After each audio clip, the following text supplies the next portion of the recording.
મિત્રો, ન્યૂઝ 7 ઇન્ડિયામાં આપ સૌનું હાર્દિક સ્વાગત છે।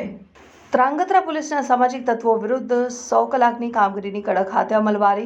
ધ્રાંગધ્રા નાયબ પોલીસ અધિક્ષક જેડી પુરોહિતની આગેવાનીમાં છેલ્લા 2 દિવસથી ધ્રાંગધ્રામાં ગુનાહિત ઇતિહાસ ધરાવતા સામાજિક તત્વો વિરુદ્ધ કડક હાથે કામગીરી થઈ રહી છે ને ત્રીજા દિવસે પણ મોટા પોલીસ કાફલા સાથે PMU મસ્જિદ શહેરના ખારી શેરી પુનિતનગર અને નાળિયાવાસમાં નીકળ્યા હતા અને વિસ્તારના ગુનાહિત પ્રવૃત્તિઓ કરતા ઇસમોના ઘરના વીજ કનેક્શન ચેક કરી ગેરકાયદેસર દબાણ વિરુદ્ધ JCB ચલાવવાની કામગીરી કડક હાથે અમલમાં લીધી હતી। લિસ્ટેડ તત્વોમાંથી જેઓના ઘર સાવ ગેરકાયદેસર છે તેમને ખાસ સૂચના આપી જાતે જ મકાન જમીન દોસ્ત કરવાનું અલ્ટિમેટમ આપવામાં આવ્યું છે અન્યથા પોલીસનું બુલડોઝર આવશે। પોલીસ દ્વારા કડક હાથે કામ લેતા મોટા ભાગના ગુનેગારો ભૂગર્ભમાં ઉતરી ગયા છે। જોકે પોલીસનું ઓપરેશન 100 કલાક અવિરત ચાલુ છે, જેમાં મળતી માહિતી મુજબ લિસ્ટેડ ગુનેગારોને પોલીસ સ્ટેશન બોલાવવામાં આવી રહ્યા હોવાની વિગત સાંપડી છે।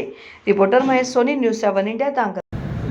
જે રીતે આખા ગુજરાતની અંદર DGP સાહેબની જે સૂચનાઓ મુજબ અસામાજિક તત્વો વિરુદ્ધ જે કાર્યવાહી શરૂ કરવામાં આવેલી છે, આજે ત્રીજો દિવસ છે અને આજે ધ્રાંગધ્રા સિટી પોલીસ સ્ટેશન વિસ્તારના જોગાસર રોડ, વાલભાઈની જગ્યા, પુનિતનગર, મફતિયાપરા, મયુરનગર અને ખારી શેરી ખાતે કુલ 16 જણના ત્યાં ઘરે ચેક કરવામાં આવ્યું।